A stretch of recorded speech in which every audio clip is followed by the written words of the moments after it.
કપટ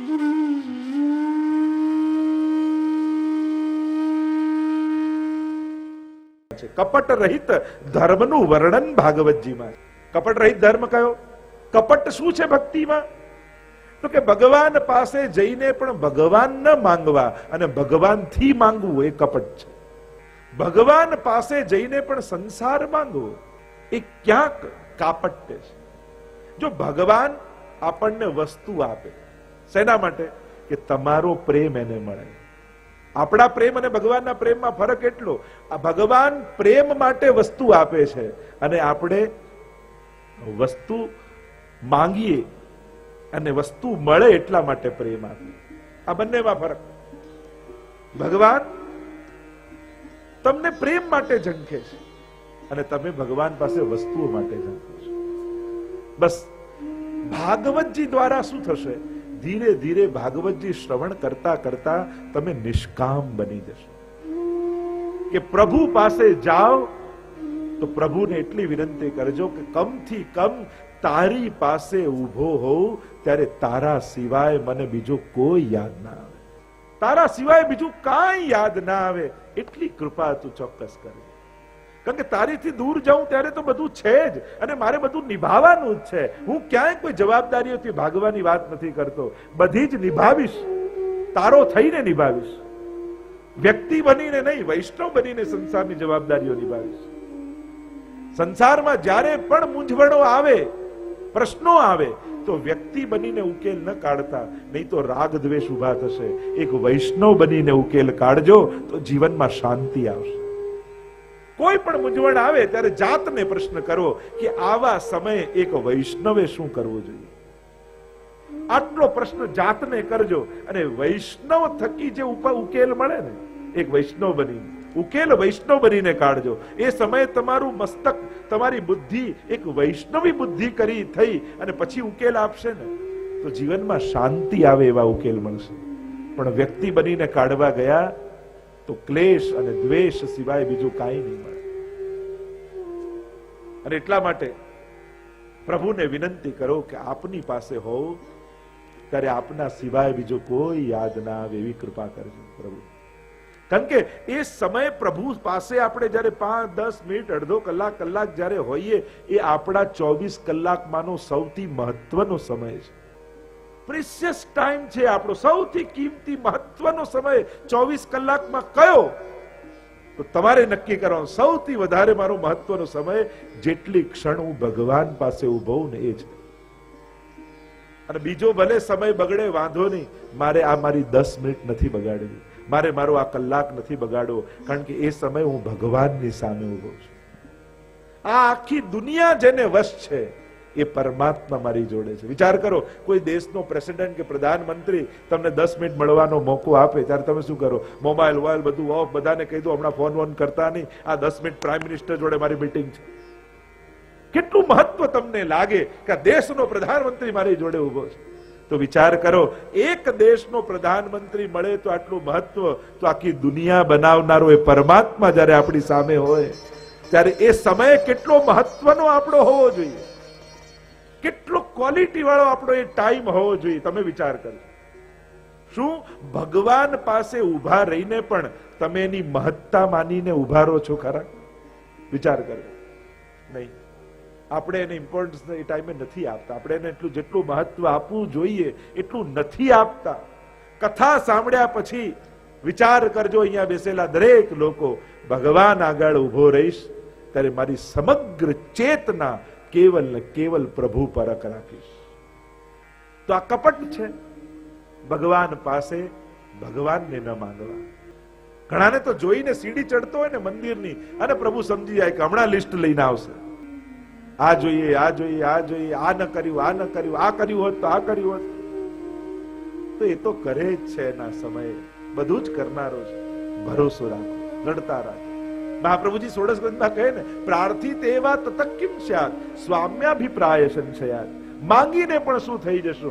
એક જ વસ્તુ થશે, તમને ભગવાનના નિર્ણય પર ભરોસો નથી એટલે માંગો છો. એ કરશે એના પર ભરોસો કરો તો પછી માંગો નહીં, એને માણો, એમ મહાપ્રભુજી કહે છે. ભગવાન સામે હોય ત્યારે માંગવાનો વિચાર નહીં, માણવાનો વિચાર હોવો જોઈએ કે મને ભગવાન મળ્યો. મારા ગોપીઓ જ્યારે ઠાકોરજી સામે ઊભા હોય ત્યારે કૃષ્ણના આનંદને કેવો માણે છે, શું એવો હું ભગવાનને માણી શકું છું? માણવાનો વિચાર કરો, માંગવાનો. અને ત્રીજા શ્લોકમાં ભાગવતજીના ફલાત્મક સ્વરૂપને સમજાવતા કહ્યું, નિગમ કલ્પ તરોર ગલિતમ ફલમ શુકમુખાદ અમૃત દ્રવ સંયુતમ પીબત भागवतम रसमालयम मुहुरहो रसिका भुवि भावुका. देखो भागवत जी के स्वरूप को समझाया यहाँ. भागवत जी का क्या स्वरूप है? निगम कल्प तरोर गलितम. वैकुंठ में वेद रूपी वृक्ष है और उस वृक्ष पर यह गलित फल भागवत जी रूप से लगा हुआ है, जिसका बीज गायत्री है और वेद उपनिषद रूप ये वृक्ष, उपनिषदें जिसकी शाखा प्रशाखाएं हैं, और उस पर ये गलित फल भागवत जी रूप से लगा है. गलितम फलम. અને વૃક્ષ ઉપર સૌથી મીઠું ફળ કયું? જે ફળ ઉપર પોપટે ચાંચ મારી હોય ને એ સૌથી મીઠું. તો કે આ મીઠું ફળ છે કે હા, આના ઉપર પણ શુકમુખાદ અમૃત દ્રવ સંયુતમ, શુકદેવજી રૂપ શુકે ચાંચ લગાવી છે આના પર. અને એટલે ગલિત. અને કેવું ગલિત? નથી આમાં છાલ કે નથી આમાં ઠળીઓ. આ તો રસયુક્ત છે, એટલા માટે ખાવાનું ન કહ્યું, પીબત, અને પીઓ. क्योंकि न इसमें गुठली है न छिलके हैं, ये तो रसमय है. क्योंकि परमात्मा का स्वरूप वेद में कहा गया रसो वही सह, वह रसरूप परमात्मा है.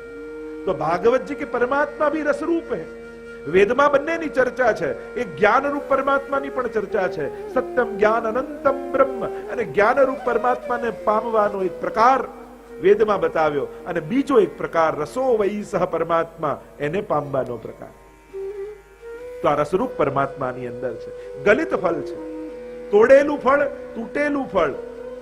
આ તો ગલિત ફળ. એક કર્મકાંડ વેદનો, બીજો જ્ઞાનકાંડ, પણ આ તો ગલિત રસમય.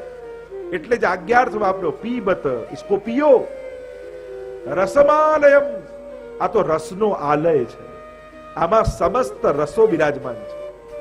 અને એટલા માટે પ્રભુ રસો વહી સહ છે, એટલે નવે નવ રસો પરમાત્માની અંદર બિરાજમાન છે એમ બતાવે. સુવોદનીમાં મહાપ્રભુજી પણ સમજાવે કે જ્યારે પરમાત્મા પ્રભુ મથુરામાં પ્રવેશ કરે છે, રંગમંડપમાં, એ ધનુર યજ્ઞમાં કંસે જ્યારે રાખ્યો છે, અને મથુરા નગરીના સમસ્ત મથુરા વાસીઓ બિરાજમાન છે, અને પ્રભુ જ્યારે પ્રવેશ કરે છે ત્યારે જેનો જેવો ભાવ એવા નવે નવ રસોનો પરમાત્માએ મથુરા વાસીઓને અનુભવ કરાવ્યો. જેનો જેવો ભાવ પરમાત્મા એવા દેખાય. નવે નવ રસો પરમાત્મામાં છે, અને નવે નવ રસો જીવને આકર્ષણ રૂપ છે. તો કોઈ એમ પ્રશ્ન કરે કે ચલો નવરસમાં તો ભયાનક રસ પણ આવે છે, તો ભયાનક રસ પણ જીવને પ્રિય છે? હા, ડરવું પણ તમને ગમે છે? બતાવો, ટિકિટ ખર્ચીને હોરર મૂવી જોવા નથી જતા તમે? ખબર જ છે કે ડરવાનું છે, છતાંય પૈસા ખર્ચીને જાઓ. જો ભયાનક રસ ન હોત તો તમે ન જાત. એમાંય રસ છે, થાકવામાં રસ આવે છે. ટ્રેકિંગ કરવા જાઓ છો, ખબર છે કે કેટલી તકલીફ પડવાની છે, મજા આવે છે, બહુ મજા આવી ગયો ટ્રેકિંગ કરવાની. સીડી હતી છતાંય ટ્રેકિંગ કરીને ગયા. તો જ્યાં રસ છે ત્યાં આકર્ષણ છે. અને આ જગતના રસનું મૂળ પરમાત્મા છે. એટલે કે જે પરમાત્મા પાસે જાય છે એ સમસ્ત રસોનો આનંદ માણે છે. વારંવાર પીતા. આ કર્ણેન્દ્રિયો અલૌકિક ન બની જાય ત્યાં સુધી પીઓ, પરમાત્મા આત્મસાત ન થઈ જાય ત્યાં સુધી પીઓ. વારંવાર પીઓ. રસમાલય મુહુરહો રસિકા ભુવિ ભાવુકા, એમ કહી મંગલાચરણને વિરામ કર્યો. લઈ ગયા નૈમિષારણ્યમાં. 1000 વર્ષ સુધી ચાલે એવો યજ્ઞ આદરીને 88,000 ઋષિઓ સાથે સૌનકજી યજ્ઞ કરવા માટે બેઠા. બ્રહ્માજીએ સ્થાન બતાવ્યું, નૈમિષારણ્યમાં આવ્યા છે. સુતજીને બોલાવ્યા, બિરાજમાન કર્યા ઉપર ગાદી પર, અને સુંદર પ્રશ્નો કર્યા છે. મહાપુરુષો મળે તો કેવી જિજ્ઞાસાઓ પ્રગટાવી. પ્રશ્ન કરતા કહ્યું, આપે તો સમસ્ત શાસ્ત્રોના અધ્યયનો આપે કર્યા છે, તો કૃપા કરીને અમને બતાવો કે સમસ્ત શાસ્ત્રો અનુસાર મનુષ્યનું પરમ કલ્યાણ શેમાં છે. આ પહેલો પ્રશ્ન. કુલ 6 પ્રશ્નો કર્યા સૌનકાદી ઋષિઓએ. પહેલો પ્રશ્ન કર્યો કે મનુષ્યનું પરમ કલ્યાણ શેમાં? કારણ કે માણસની તકલીફ એ છે, એને સુખ દેખાય છે, સુખ સમજાય છે, પણ કલ્યાણ શેમાં છે એ દેખાતું નથી અને સમજાતું નથી, અને કદાચ કોઈ બતાવે તો એ ગમતું નથી. આ માણસની તકલીફ. હિત એનું શેમાં એને ખબર નથી. ભગવાન સુખના દાતા નથી, ભગવાન કલ્યાણના દાતા છે. તમે માંગશો તમારું સુખ, ભગવાન આપશે એની ગેરંટી નહીં, પણ જેમાં તમારું કલ્યાણ હશે એ ચોક્કસ આપશે. પ્રભુને તમારું હિત કરવામાં રસ છે, તમને મજા કરાવવામાં રસ નથી. કારણ કે ડાયાબિટીસ હોય એને ગળ્યું ખાવામાં બહુ મજા આવે, પણ આપણે જાણીએ કે આને ન અપાય. જેમ રસોડામાં કોઈ દીકરો ઉભો હોય ને મા પાસે એને ડાયાબિટીસ હોય ને માંગે તો મા ના આપે, પણ રેસ્ટોરન્ટમાં ગયો હોય અને વેટર પાસે રસગુલ્લા મંગાવે, એક ડીશ, બીજી ડીશ, ત્રીજી ડીશ, વેટર આવીને કહેવાનું કે ના સાહેબ હવે નહીં ખાવા દો, તમને ડાયાબિટીસ છે ને આટલું ગળ્યું ખાઓ. એ તો કે ખાઓ ને મારું વેચાવું જોઈએ. એને ક્યાં તમારા કલ્યાણ કરવામાં, એને તો તમને મજા આવવી જોઈએ, સુખ આપવામાં રસ છે. પણ એ બા પાસે ઉભો હોય ત્યારે રસોડામાં બા ભલે દીકરો નારાજ થાય પણ બા ન ખાવા દે, કારણ કે બાને દીકરાના કલ્યાણમાં રસ છે.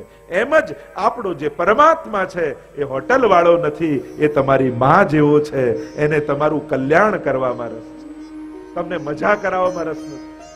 તો મનુષ્યનું પરમ કલ્યાણ શેમાં? બીજો પ્રશ્ન કર્યો છે કે આ સર્વ શાસ્ત્રોના સાર અમને સંભળાવો, જેથી અમારું અંતઃકરણ પવિત્ર થઈ જાય, हमारा अंतःकरण विशुद्ध बन जाए, ऐसे शास्त्रों के सार आप हमको सुनाइए.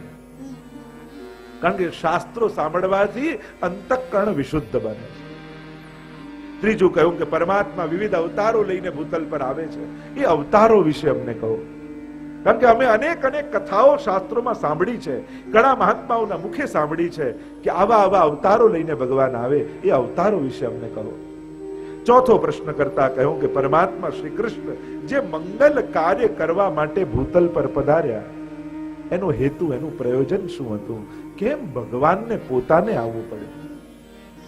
પાંચમો પ્રશ્ન કર્યો કે પરમાત્મા વિવિધ લીલાઓ કરે છે, ભૂતલ પર આવે છે અને અનેકવિધ લીલાઓ પરમાત્મા કરે છે.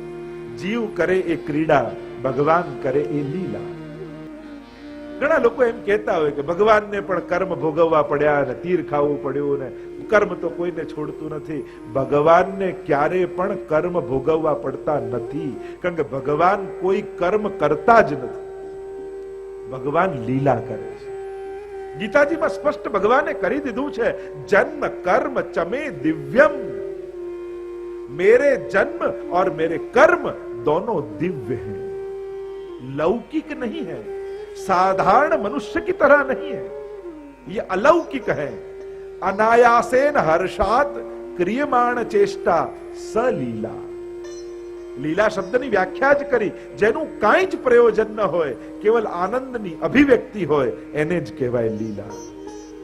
અને એટલા માટે ભગવાને ક્યારે પણ કોઈ પણ કર્મ ભોગવવા પડતા નથી અને કર્મ ભોગવવા એ આવતા નથી.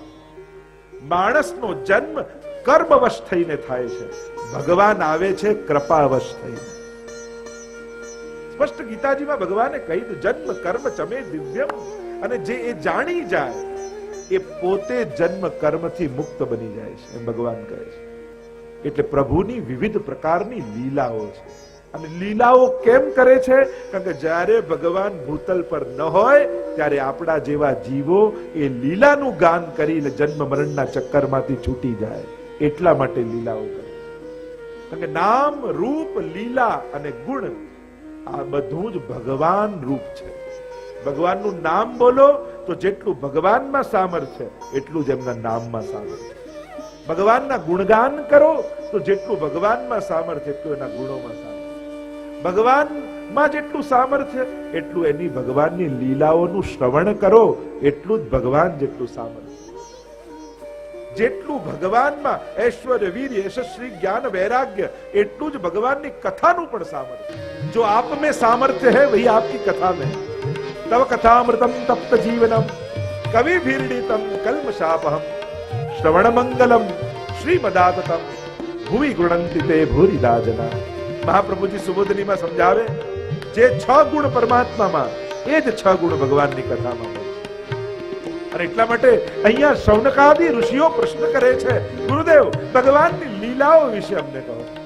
એવી સુંદર સુંદર પ્રભુ લીલાઓ કરે છે. ગમે તેવો જીવ કેમ ન હોય, ગમે તે અવસ્થાનો કેમ ન હોય, આ કૃષ્ણ ચરિત્ર એવું છે ને, બાળકને ગમે, યુવાનને ગમે ને વૃદ્ધને ગમે, એ બ્રહ્મચારીને ગમે, ગ્રસ્તને ગમે, વાનપ્રસ્થને ગમે ને સંન્યાસીને ગમે, એ વેપારીને ગમે, એ ગ્રસ્તને ગમે, એ ભક્તને ગમે, દરેકનું મન હરણ કરનારું પરમાત્માનું આ સુંદર કૃષ્ણ ચરિત્ર. એવા ભગવાનની આ લીલાઓ છે. એ લીલાઓ વિશે અમને કહો. અને છઠ્ઠો પ્રશ્ન કર્યો, ભગવાન જ્યારે આ ભૂતલ પર હોય, 2 પ્રકારના ટાઈમ પીરિયડ આપણે ત્યાં કયા શાસ્ત્રોમાં, એક અવતાર કાલ અને બીજો અનવતાર કાલ. એટલે કે ભગવાન નો જ્યારે અવતાર કાલ ચાલતો, અવતાર કાલ એટલે જે સમયે આ ભૂતલ પર ભગવાન પોતે હોય પ્રગટ સ્વરૂપ, ત્યારે ધર્મ ભગવાનની શરણમાં રહેતો હોય છે. પણ પ્રશ્ન એ કર્યો કે પ્રભુ જ્યારે સ્વધામ પધારી ગયા પછી ધર્મ કોના શરણે ગયો? આપ અમને એ શરણ બતાવો તો અમે એનું શરણું લઈએ, તો અમે સાચા અર્થમાં ધર્મનું પાલન કરી શકીએ. એવી કથા પણ આવે છે ને ભાગવતજી આદિમાં, કે જ્યારે પ્રભુ સ્વધામ પધારી રહ્યા હતા અને ઉદ્ધવજી સામે ઉભા છે, 2 હાથ જોડીને વિનંતી કરે છે, આંખો આંસુઓથી ભરાયેલી છે, હૃદય ગદગદિત થયું છે, અને રૂંધાયેલા કંઠે ઉદ્ધવજી કહે કે પ્રભુ આપ આ ભૂતલનો ત્યાગ કરી દેશો ત્યારે અમે આપનો અનુભવ કેમ કરીશું? કૃષ્ણ વગર અમે કેમ જીવીશું? અને ત્યારે એમ કહેવાય છે કે એ સમયે ભગવાને કહ્યું કે હું મારું સમગ્ર તેજ આ ભાગવતજીમાં પધરાવીને જાઉં છું, અને હું પ્રગટ ન હોઉં ત્યારે ભાગવતજીનો આશ્રય કરશો તો તમને સાક્ષાત મારો અનુભવ થશે. અને અનવતાર કાલમાં સ્વયં ભગવાન આ ભાગવતજીમાં વિદ્યમાન છે. અને એટલા માટે જ્યારે પણ પ્રભુનો અહેસાસ કરવો હોય ત્યારે ભાગવતજીનો આશ્રય કરવો. ભાગવતજીનું ગાન, પાન, શ્રવણ પરમાત્મા મળ્યાનો આનંદ આપનારો છે.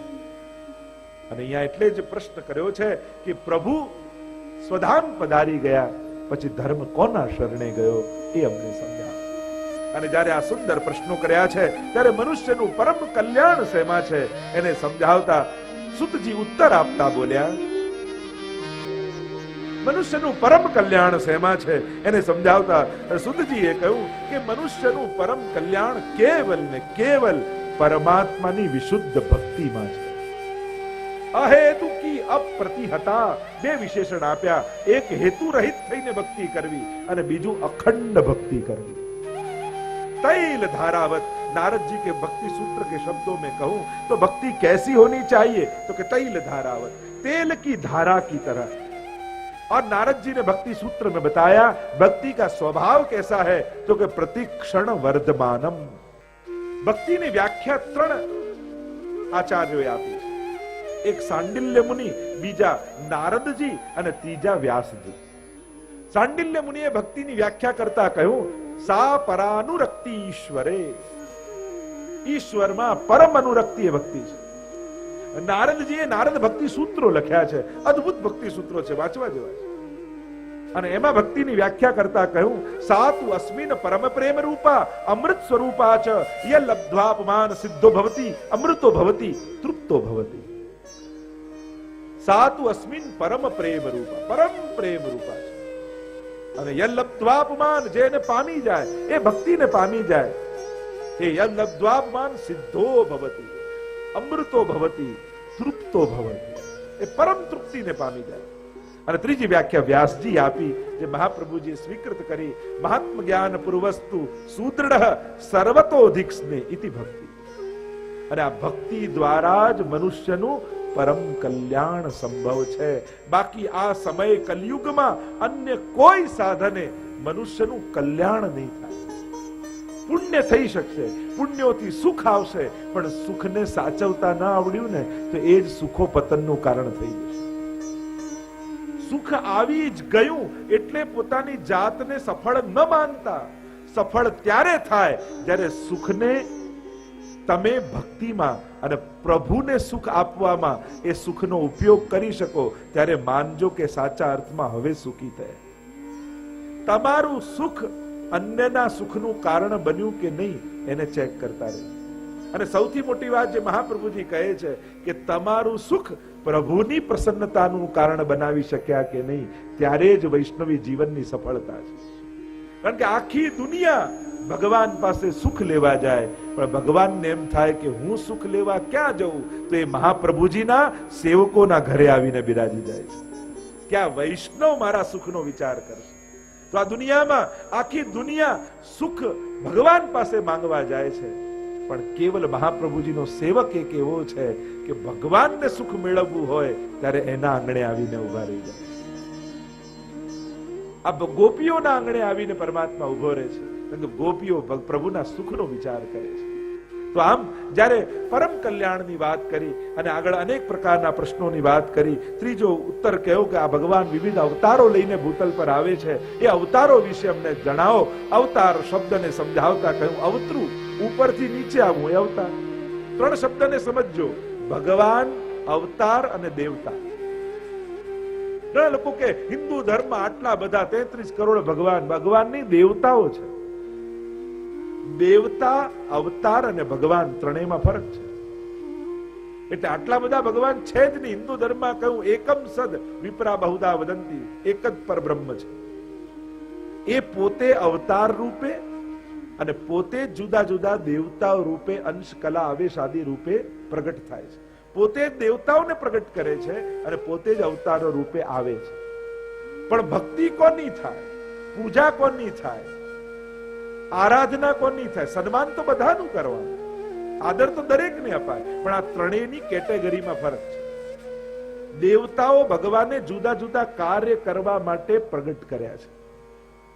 અવતાર ભગવાન કોઈ ને કોઈ ભક્તોના કાર્ય કરવા યા ભૂતળનો ઉદ્ધાર કરવા માટે ભગવાન અંશ, કલા, આવેશ આદિ 6 પ્રકારના ભગવાનના અવતાર શાસ્ત્રોએ બતાવે. અંશાંશ અવતાર, અંશાવતાર, આવેશ અવતાર, કલા અવતાર, પૂર્ણ અવતાર અને પરિપૂર્ણ અવતાર. આવા 6 પ્રકારના ભગવદ અવતાર થાય છે. પણ ભાગવતજીએ કહ્યું, અને ત્રીજો છે પરમાત્મા, જે આ બધા અવતારો લઈને આવે, અને એ છે શ્રી કૃષ્ણ. આમ 3 ભેદ જો સમજી લઈએ તો આખું હિન્દુ ધર્મનું સ્ટ્રક્ચર સમજાઈ જાય.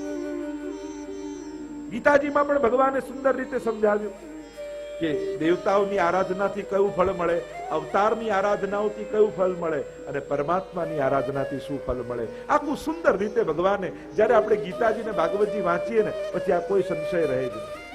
ધર્મ ગ્રંથો વાંચતા નથી એટલે શંકાઓ વધે છે, અને અંધશ્રદ્ધામાં આપણો હિન્દુ સમાજ એટલે જ જાય છે કારણ કે એ ધર્મ ગ્રંથોથી દૂર રહે છે. જો હિન્દુ સમાજ ધર્મ ગ્રંથો પ્રત્યે જાગૃત થઈ જાય તો અંધશ્રદ્ધાથી બચી જાય. આ રોજ રોજ જે નવા ભગવાનો પેદા થાય ને એ બધા અટકી જાય. તમે પૂછીએ ભાઈ કયા ગ્રંથમાં ભગવાન વિશે લખ્યું છે? કોઈક તો ગ્રંથમાં નામ બતાવો. હા, આદર બધાને આપીએ, કોઈ વાત, શ્રદ્ધાને આદર છે, પણ શ્રદ્ધા અંધશ્રદ્ધા સમાજમાં ફેલાવે એવી પણ ન હોય.